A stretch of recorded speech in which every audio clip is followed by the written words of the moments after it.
Welcome into the 14. I'm your host, Chris Lee. Blake Lovell with me as we do this on a Tuesday morning. Blake, always stuff to talk about. We've got, of course, baseball. We've got some football things to discuss that we haven't gotten to over the last few days, maybe a basketball note or two. Let's start with football, where we've got way too early top 25s. Well, maybe not as early as they would have been back in February when these things start coming out. But we got that. We got transfer news, always moving parts in the SEC. It's no basketball, mind you, but some stuff to talk about. Where would you like to start with football today? Well, I mean, like you said, I think everyone loves rankings this time of year. We love to project and try to figure out where teams are going to land and all that. And yeah, I mean, I guess ESPN put out their next edition of their way too early preseason top 25 just based on the post spring action, and as you would expect, lots of SEC flavor. In that, Alabama at 2, Georgia at 3. You going down the line, you've got A&M at 7. Those are the 3 in the top 10, and then you go from there, and you've got your usual Florida at 17, Ole Miss at 19, LSU at 20. I think that's everyone in the top 25. So I think it's one of those where it's interesting to think about, like we talked about after the spring games. It's still so hard to tell kind of how some of these things are going to come together for some of these teams in particular. I mean, we have a lot of confidence in Alabama being able to do what they usually do. But, at the same time, we also talked a lot about the NFL draft and just all the guys that went very, early on, and just the amount of, good players that they're losing, specifically on offense. But we know, too, on defense, what they're losing. But as always, they're going to bring in players. So to see Alabama at 2, not surprising. By the way, if you haven't seen, Oklahoma is at number 1. And then, of course, Georgia at 3. Again, one of those things, not surprising when you think kind of what they're getting back. Specifically on the offensive side, they are losing some guys on the defense that we talked about in the draft, like Ojulari and Eric Stokes, those kind of guys. But yeah, I mean, it's your usual crop of SEC teams, right kind of where you expect them to be. And it'll be interesting to see kind of how things unfold once we finally do get to September. So you're telling me that the top 5 college football playoff contenders are Oklahoma, Alabama, Georgia, Clemson, Ohio State. I mean, who would have guessed that, right? There's a surprise. But here's the interesting thing, and I was thinking this as I was reading it. The number 6 team is one that we have never really put into that discussion that ESPN has, and that's Iowa State.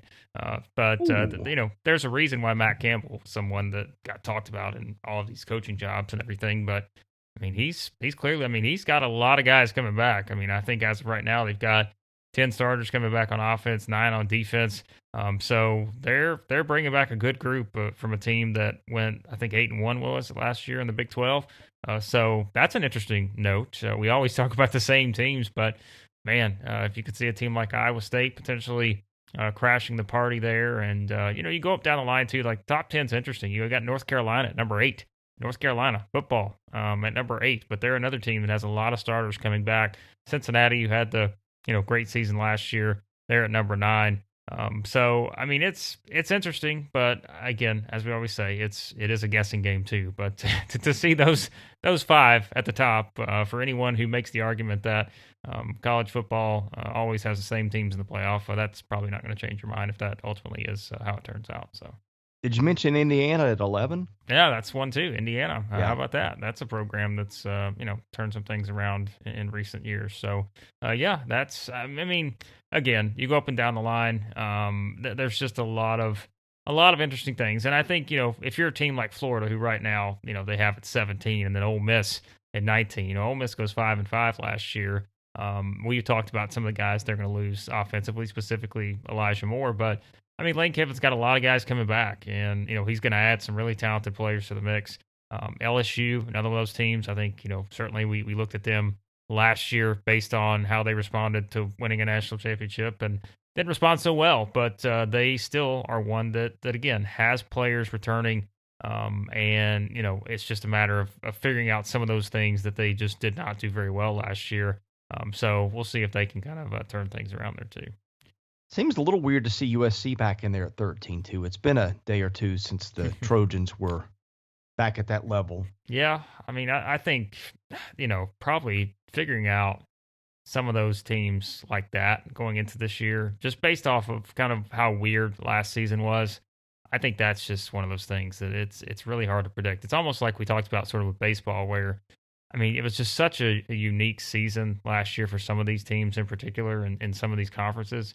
That yes, you can look at it on paper and feel like everything's going to come together in the course of a normal season, but it still feels like it's kind of hard to play some of these teams just based on the wackiness, of course, the Big Ten, that situation, everything. So yeah, it's kind of hard to know exactly where you're going to get from some of these teams, probably.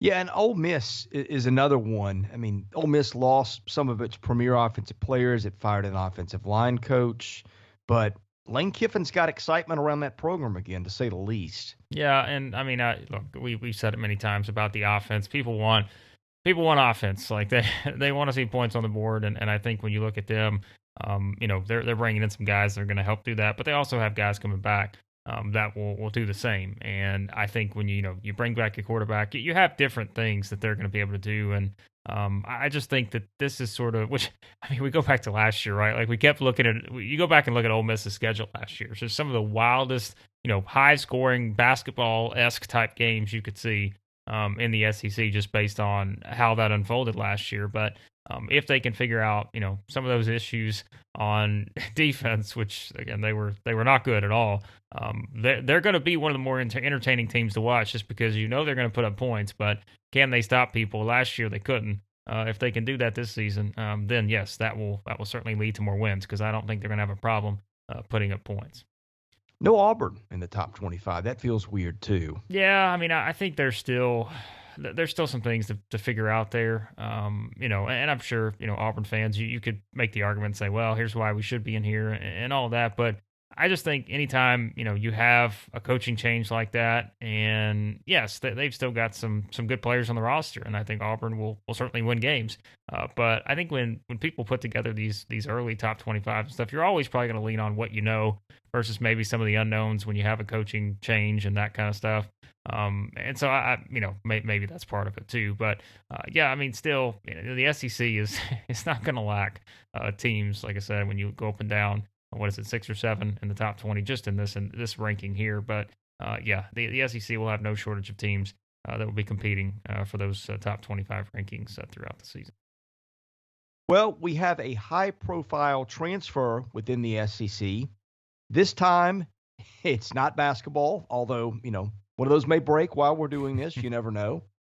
But Tennessee has lost maybe its best defender, Henry To'o, who was a starting linebacker for them, going to Alabama, where he may or may not start. So I guess the rich get richer, and the bloodletting just sort of continues at Tennessee, although he hit the portal a while ago. Yeah, I think he announced he was in the portal January. So I know there had been speculation that he, may wind up at, I seem like Ohio State and that kind of stuff, if you look at some of the reports. But yeah, I mean, it's a guy coming out of, high school who was pretty good in that 2019 class. I think he was a top 50 guy. And like you said, I mean, he's someone that, for Tennessee, that was, I mean, he was someone that certainly made an impact. But, Alabama just adds another guy to the mix here to work with. So, yeah, we'll see what happens there. Like we said, I mean, you look at Alabama, they're certainly losing a lot on the offensive side, just based on, these guys that all got drafted, as highly as they did when you go up and down that line, with Mac Jones, Devonta Smith, and Jalen Waddle, and all those different guys. But, still defensively, what you're getting at this point. Alabama's going to be in a situation where they're going to be right there once again, competing for a national championship, and Nick Saban just plugging in guys here and there, and it works. And we'll see if he's able to kind of have an even bigger impact, with a team like Alabama. But that is such a loaded roster that you kind of never know how the depth chart will unfold in that spot there. Well, the Vols did pick up Dejon Terry from Kansas. He is a 320-pound defensive lineman who left when Kansas hired Lance Leipold. By the way, that's one I'm really interested to see. how that works out at Kansas, because I think Lance Leipold's a really good football coach. Ooh, but Kansas is a really Yeah, I was bad going to say football job. Kansas is the Big 12 equivalent of Buffalo, I guess. My Although, goodness. Buffalo's had some success in some things of late, as we know. But Yeah. anyway, so that I don't know that it offsets the loss, but it helps a little bit, I guess, right? Yeah, right. I mean, it's yeah, we could spend some time on Kansas probably if we were a Big 12 podcast, just based on that football program. But yeah, I think that for Tennessee, it's going to be interesting. Like we said, I mean, you know what you're getting offensively.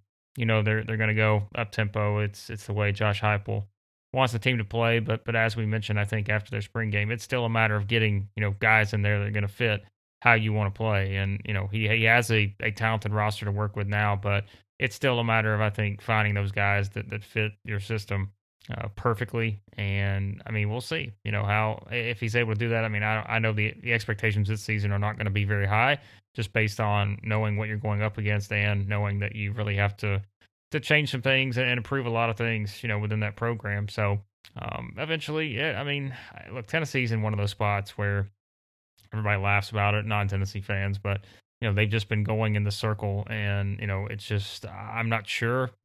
At this point with them, like, can you really ever feel particularly confident that they're going to be able to, get to that level that they want to get to? I have no idea, but it's still going to be one, I guess, that's going to be interesting to watch and see just maybe how things unfold, not just this season, but really over the next 2 or 3 seasons there with Heupel.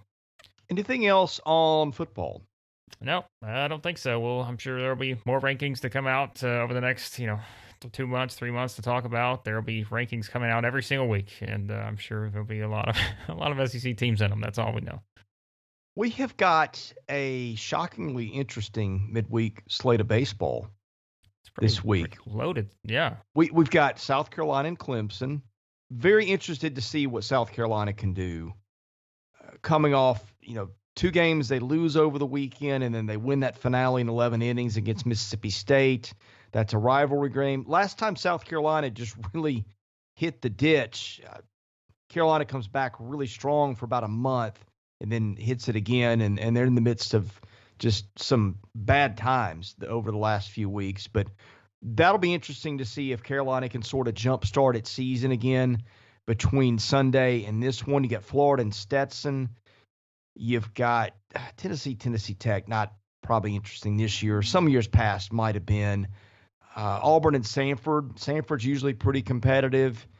The big one, I guess, you got Louisiana Tech and LSU, because Tech is a team that I'm guessing would be hosting when the final announcements are made.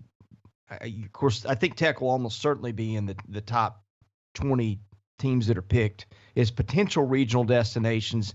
But we've talked about LSU and that unusual situation where the Tigers are 9-15, yet because of the RPI, I think you've got a decent shot to make the field of 64. So I guess the Carolina and the LSU games are the two that I'll be watching the most.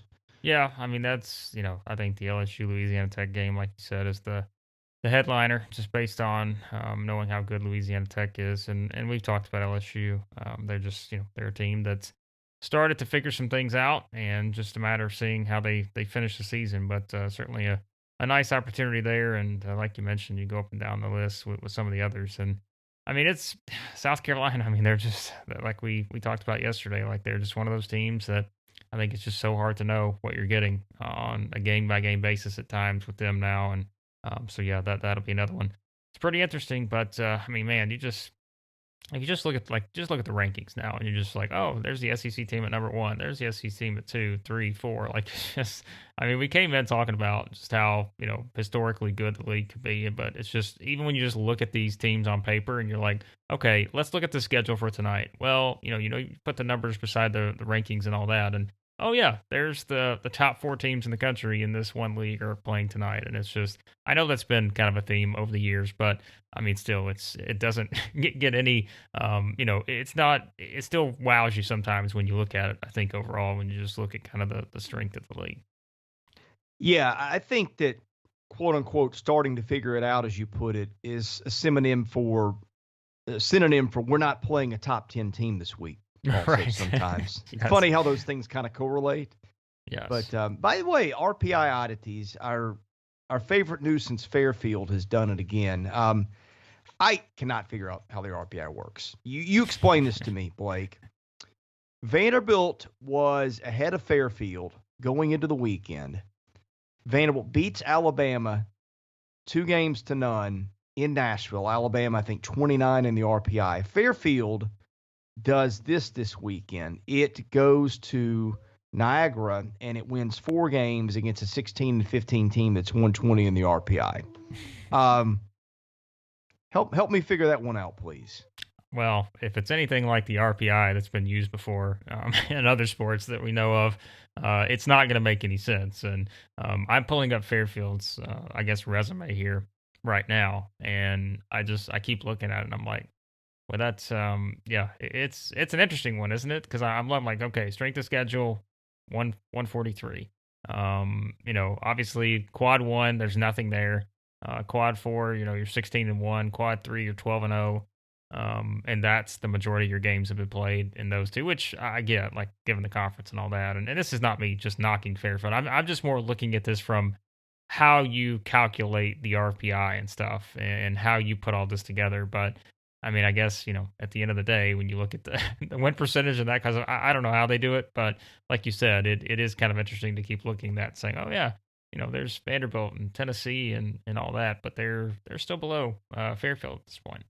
Well, we joke about Fairfield. I think it's a great story. Oh, I yeah. hope that Fairfield ends up getting in the tournament, which it will, and doing well. But I just don't think that league is very much, and it's more the mystery of how does this happen with the RPI? And particularly this year, where they're not playing anyone outside the MAC. So Yeah.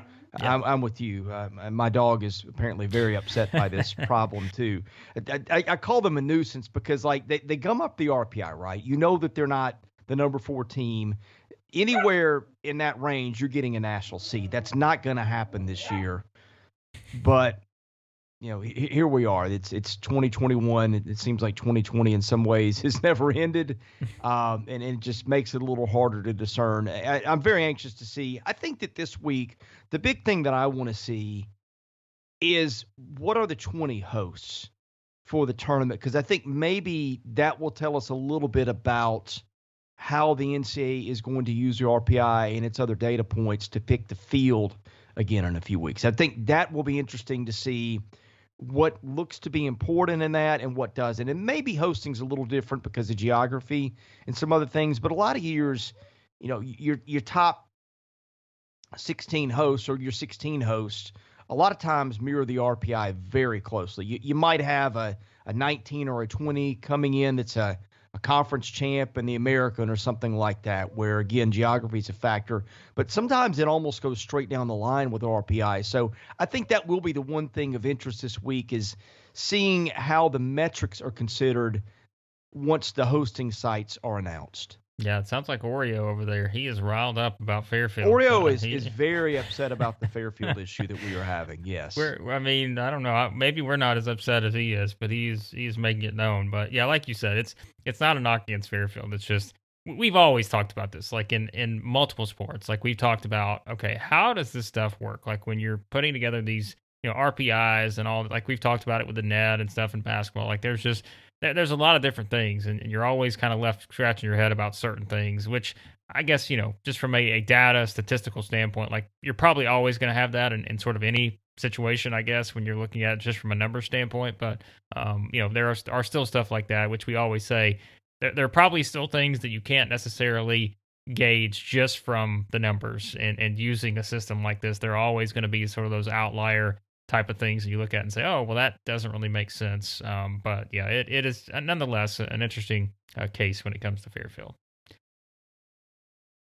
Well, I think we're going to have, I would say this with a pretty large degree of certainty. We'll have Tennessee, Vanderbilt, Florida, Arkansas, Mississippi State, and I think Ole Miss too. Will all be in the 20 this week. South Carolina will be the one that I will be interested to see what they do with the Gamecocks. I think we might have talked about that a little bit yesterday, because 12-12 record, but what do they do with the games ahead? What do they do with that RPI that's 12? Do they project a little bit? I don't know. But I have a feeling with Florida, I did not think that Florida, and this is where the RPI confuses me. I looked at Florida's slate a few weeks ago and just said, I don't know how, even if they win a bunch of games, they're going to wind up, say, inside even the top 25 in terms of RPI, just because the games they were playing eased up, but it's a double-edged sword.